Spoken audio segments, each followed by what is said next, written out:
প্রিয় দর্শকবৃন্দ, আসসালামু আলাইকুম। আশা করি সবাই ভালো আছেন। সঙ্গে আছে আমি সকিল আহমেদ। আজ বুধবার সকালেও আমরা ব্যাপক সংঘর্ষ দেখেছি হরমুজ প্রণালী ও এর আশেপাশের এলাকায়।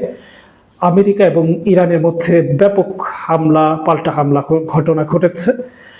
গত রাতেই ট্রাম্প ইঙ্গিত দিয়েছিলেন যে ইরানে তিনি হামলা চালাবেন। তার অজুহাত ছিল যে একটি অ্যাপাচি হেলিকপ্টার হরমুজ প্রণালীর আকাশে ধ্বংস হয়েছে এবং ইরান এটি ধ্বংস করেছে। যদিও ইরানের পক্ষ থেকে এটি স্বীকার বা অস্বীকার করা হয়নি। তারা অল্প সময়ের ব্যবধানে বলছে যে তারা নিশ্চিত হতে পেরেছে ইরান এই হেলিকপ্টারটি ধ্বংস করেছে।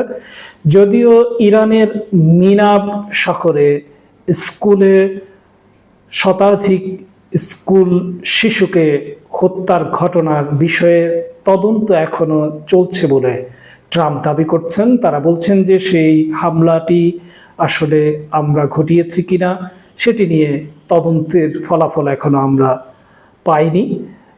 কিন্তু সেই 100 দিনের বেশি পার হওয়ার পরও একটি ঘটনার ব্যাপারে তারা নিশ্চিত হতে পারছে না। কিন্তু মাত্র কয়েক ঘন্টার ব্যবধানে অ্যাপাচি হেলিকপ্টার বিধ্বস্ত হওয়ার পেছনে কারা সেটি তারা নিশ্চিত হতে পেরেছে বলে দাবি করেছে।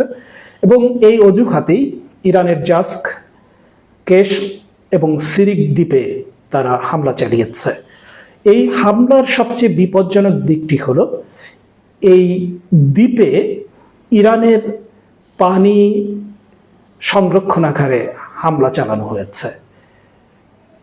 এই হামলার জবাবে ইরান যদি ইসরায়েল এবং আরব দেশগুলোর পানি শোধনাগার বা সংরক্ষণাগারে হামলা চালায়, তাহলে কিন্তু লাখ লাখ মানুষ পানির অভাবে মারা যাবে। কারণ আমরা জানি যে এইসব দেশের 80%-রও বেশি খাবার পানির উৎস হলো সাগরের পানি, এবং তারা সাগরের পানি লবণাক্ত মুক্ত করে সেগুলো ব্যবহার করে এবং খেয়ে থাকে।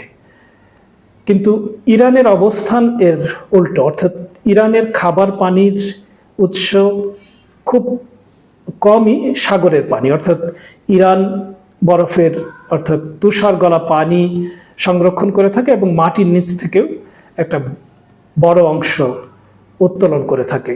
কিন্তু আরব বা ইসরায়েলের মতো দেশগুলোর অবস্থা এরকম নয়। ইরান যদি তাদের পানি সংরক্ষণাগার এবং পানি শোধনাগারে হামলা চালানো শুরু করে, তাহলে ভয়াবহ পরিস্থিতি তৈরি হবে। যদিও আমি যতটুকু জানি যে ইরান পানি সংকট তৈরি করার পক্ষে কখনো নয়। বিশেষ করে হযরত মুহাম্মদ সাল্লাল্লাহু আলাইহি ওয়াসাল্লামের দৌহিত্র ইমাম হোসেনের কারবালার স্মৃতির প্রতি শ্রদ্ধা জানিয়ে তারা পানি মানুষকে দেওয়ার উপর খুব জোর দিয়ে থাকে। অর্থাৎ ইমাম হোসেনকে কারবালায় যেভাবে পানি অভাবে কষ্ট দেওয়া হয়েছে, ইরান মনে করে বিশ্বের কোনো মানুষ যেন পানির অভাবে মৃত্যুবরণ না করে বা পানির সংকটের কারণে কষ্ট না পায়। এ কারণে আমার কাছে মনে হয় যে ইরান এই পথটি সহজে বেছে নেবে না। কিন্তু যদি বেছে নেয়, তাহলে পুরো অঞ্চল পানি সংকটে পড়বে এবং সেটি হবে ভয়াবহ, এবং তা মোকাবেলা করা ইসরায়েল এবং আরব দেশগুলোর পক্ষে সম্ভব হবে না।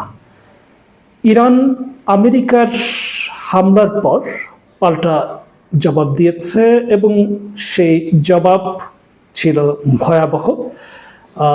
ইরান আমেরিকার ঘাঁটিগুলোতে, বিশেষ করে কুয়েত, জর্ডান এবং বাহরাইনে বড় ধরনের হামলা চালিয়েছে এবং ইরানের বিভিন্ন সূত্র জানিয়েছে যেসব ক্ষেপণাস্ত্র ছোড়া হয়েছে তার মধ্যে 75% পূর্ব নির্ধারিত টার্গেটে আঘাত হানতে সক্ষম হয়েছে। এবং জর্ডানে আমেরিকার F-35 জঙ্গি বিমানের হ্যাঙ্গারে সফল আঘাত হানা হয়েছে। এর ফলে তাদের ব্যাপক ক্ষয়ক্ষতি হয়েছে। একইভাবে বাহরাইন এবং কুয়েতেও মার্কিন ঘাঁটিতে ব্যাপক ক্ষয়ক্ষতির খবর পাওয়া যাচ্ছে। এর ফলে ইরান আবারও প্রমাণ করেছে যে কোনো হামলার জবাবে তারা নীরব থাকবে না, যে কোনো আঘাতের পাল্টা আঘাত তারা করবেই। ট্রাম্প বারবারই এই শিক্ষা পাচ্ছে। বিশেষ করে ইসরায়েলে ইরান হামলা চালিয়েছে লেবাননের বৈরুতে হামলার জবাবে, যেটি ইরানের আলটিমেটাম ছিল, পূর্ব হুমকি ছিল। সেই হুমকি বাস্তবায়ন করে ইরান আবারও ট্রাম্প এবং নেতানিয়াহুকে দেখিয়ে দিয়েছে যে কোনো বিষয়েই ইরান ছাড় দেবে না, এবং ইরান এখনো ক্ষেপণাস্ত্র সক্ষমতা এবং সামরিক সক্ষমতার দিক থেকে সম্পূর্ণ প্রস্তুত অবস্থায় রয়েছে। যুদ্ধ আরো দীর্ঘদিন ধরে চালিয়ে যাওয়ার অবস্থা তাদের রয়েছে। এদিকে হরমুজ প্রণালী খুলে দেবার যে প্রচেষ্টা আমেরিকার প্রেসিডেন্ট ট্রাম্প বারবার করছেন, সেটির অংশ হিসেবেও হরমুজ প্রণালী এবং এর আশেপাশে ইরানের সামরিক অবস্থানগুলোতে বারবার আঘাত হানা হচ্ছে। গত রাতেও তারা বলছে যে তারা সামরিক অবস্থান এবং রাডার ব্যবস্থায় হামলা চালিয়েছে, যদিও ইরানের পক্ষ থেকে তা এখনো স্বীকার করা হয়নি। ট্রাম্পের এসব হামলার একটা বড় উদ্দেশ্য হলো হরমুজ প্রণালীর উপর যাতে ইরান দীর্ঘমেয়াদে নিয়ন্ত্রণ বজায় রাখতে না পারে। কিন্তু বাস্তবতা হচ্ছে ইরান এই প্রণালী নিয়ন্ত্রণ করার প্র্যাকটিস করে আসছে প্রায় 47 বছর ধরে, এবং সেটা কিভাবে মাইন বসিয়ে বা সেই হরমুজ প্রণালীর তলদেশে নানা কৌশল খাটিয়ে বা উপরে ড্রোন দিয়ে ক্ষেপণাস্ত্র দিয়ে কিভাবে নিয়ন্ত্রণ করতে হয় সেটা ইরান খুব ভালো করেই জানে, যেটা আমেরিকা বুঝতেই পারবে না। শুধু হরমুজ প্রণালী নয়, ইরান চাইলে এখন বাবেল মানদেব প্রণালীও নিয়ন্ত্রণ করতে পারে। এরই মধ্যে আমরা জানি যে ইয়েমেন ঘোষণা করেছে ইসরায়েলের জন্য বাবেল মানদেব প্রণালী নিষিদ্ধ, তারা সেখান দিয়ে আর ইসরায়েলি জাহাজ যেতে দেবে না। আমেরিকা 2 বছর আগে যখন ইয়েমেনের আনসারুল্লাহ বাবেল মানদেব প্রণালী আটকে দিয়েছিল, তখন চেষ্টা করেছিল সেটি খোলার জন্য। তারা 2টি বিমানবাহী রণতরী এনে ইয়েমেনের উপর হামলা শুরু করেছিল। এরপর ইয়েমেনের আনসারুল্লাহ যখন পাল্টা আঘাত হানলো, তখন দেখা গেল তাদের 2টি F-18 জঙ্গি বিমান ধ্বংস হয়ে গেছে এবং সেই বিমানবাহী রণতরীরও ব্যাপক ক্ষতি হয়েছে। এরপর তারা সেখান থেকে পিছু হটতে বাধ্য হয় এবং বাবেল মানদেব প্রণালী তারা খুলতে তখন ব্যর্থ হয়। এরপর ইয়েমেন স্বেচ্ছায় সেই প্রণালী খুলে দিয়েছিল। ইয়েমেনের সাথেই তারা পারেনি, এখন ইরানের সাথে এই প্রণালী ইস্যুতে পেরে উঠবে বলে কেউ বিশ্বাস করে না, এবং এটা তাদের পক্ষে সম্ভব নয়, ট্রাম্প যতই চেষ্টা করুক। এখন ইরানকে তারা চাপে ফেলার জন্য ইরানের জাহাজগুলো যাতে বাইরে যেতে না পারে বা বাইরে থেকে অন্যান্য দেশ থেকে ইরানি যাতে জাহাজ আসতে না পারে, এই জন্য হরমুজ প্রণালীর চতুর্দিকে নৌ অবরোধ আরোপ করে রেখেছে। এর ফলে ইরানের কিছুটা সমস্যা হচ্ছে, যদিও এরই মধ্যে ইরান বহু জাহাজকে এই অবরোধ ভেঙে বিভিন্ন জায়গায় নিয়ে গেছে এবং বিভিন্ন জাহাজকে নিজ দেশের বন্দরে নিয়ে এসেছে। এরপরও স্বাভাবিকভাবেই ইরানের বাণিজ্যে কিছুটা তো প্রভাব পড়ছেই। এ কারণে আমার যেটা মনে হচ্ছে যে ইরানের পরবর্তী যুদ্ধটা হবে সাগরে, এবং ইরান যে কোনো সময় আমেরিকার এই অবরোধ বাস্তবায়নকারী জাহাজগুলোতে সমন্বিত হামলা চালাতে পারে। আমরা যতটুকু জানতে পেরেছি, প্রায় 15টি জাহাজ এই অবরোধ বাস্তবায়নে কাজ করছে। এর মধ্যে 10টি জাহাজ অত্যন্ত সক্রিয়, বাকি 5টি খুব একটা সক্রিয় থাকতে পারছে না নানা টেকনিক্যাল কারণে। ইরান যে কোনো সময় এই 15টি জাহাজে ড্রোন, ক্ষেপণাস্ত্র এবং খুবই দ্রুত গতির নৌযান দিয়ে আঘাত হানতে পারে এবং অবরোধ ভাঙতে পারে। কিন্তু এটা কতটুকু সফল হবে বা এটা কতটুকু যৌক্তিক হবে তা নিয়ে মতভিন্নতা থাকতেই পারে। তবে আমি যতটুকু দেখতে পাচ্ছি ইরান যে কোনো সময় সেখানে হামলা চালিয়ে বড় ধরনের একটি যুদ্ধে জড়িয়ে যেতে পারে। যদিও ইরানের বিভিন্ন মহল থেকে এই চেষ্টা করা হচ্ছে যে কোনো ধরনের সংঘাত দরকার নেই, কূটনৈতিক উপায়ে সেটা সমাধান হবে।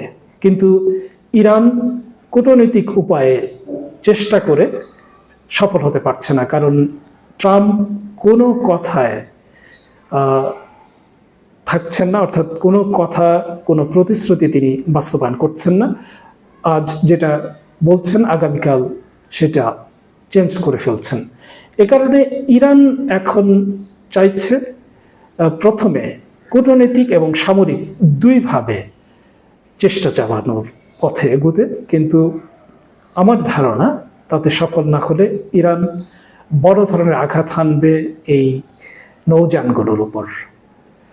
ওদিকে ইরানে আরেকটি বিষয়ে দাবি জোরালো হয়ে উঠেছে, সেটি হলো যে ইরানের সর্বোচ্চ নেতা সৈয়দ আলী খামেনি এবং আরও শীর্ষ সামরিক ও রাজনৈতিক কর্মকর্তাদেরকে হত্যার জন্য ট্রাম্প এবং নেতানিয়াহুর বিরুদ্ধে রায় ঘোষণা করে তাদের হত্যা পরোয়ানা জারি করার দাবিটি জোরালো হচ্ছে। বিশেষ করে ইরানের প্রভাবশালী সংসদ সদস্য এবং সাবেক পররাষ্ট্রমন্ত্রী মানুচেহের মুত্তাকি বলেছেন যে বিচারকের উচিত, বিশেষ করে সুপ্রিম কোর্টের উচিত যত দ্রুত সম্ভব ট্রাম্প এবং নেতানিয়াহুর বিরুদ্ধে ফাঁসির রায় ঘোষণা করা, এবং এই রায় বাস্তবায়ন ইরানের পক্ষে হয়তো সম্ভব হবে না, কিন্তু এই রায়টি এমনভাবে ছেড়ে দেওয়া উচিত যাতে বিশ্বের সব মুসলমান সেটা বাস্তবায়নের দায়িত্ব পায়। যেমনিভাবে বিতর্কিত এবং ইসলাম অবমাননাকারী লেখক সালমান রুশদির বিরুদ্ধে ইমাম খোমেনি রহমতুল্লাহ আলাই রায় দিয়েছিলেন, এবং সেই রায়ের পরিপ্রেক্ষিতে সেটি আসলে একটি ফতোয়া ছিল, এক ধরনের রায়, ধর্মীয় রায় বলা যায়। সেই ফতোয়ার ভিত্তিতে তাকে হত্যা করাকে তিনি মুসলমানদের একটি দায়িত্ব বলে ঘোষণা করেছিলেন। এবং কিছুদিন আগেও আমরা বেশ কিছুদিন আগে আমরা দেখেছি যে নিউ ইয়র্কে এক সমাবেশে সালমান রুশদির উপর একজন হামলা করে বসেছিলেন এবং তার সেই হামলায় তার চোখ নষ্ট হয়ে গেছে।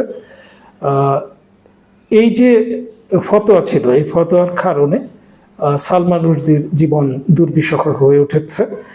মানুষের মুত্তাকির মতে এমনটি যদি রায় দেওয়া যায় যেটা মুসলমানরা সবাই বাস্তবায়নের দায়িত্ব পাবে এবং নিজেদের দায়িত্ব বলে মনে করবে, তাহলে ট্রাম্প এবং নেতানিয়াহুর স্বাভাবিক জীবনযাপন ব্যাহত হবে এবং তারা আজীবন আতঙ্কের মধ্যে থাকবেন। এটাই হবে তাদের জন্য বড় শাস্তি। আর কেউ যদি সেটা বাস্তবায়ন করতে পারে তাহলে তো ভালোই হলো। যাই হোক, আজ আপনারা যারা সঙ্গে ছিলেন তাদের সবাইকে অসংখ্য ধন্যবাদ।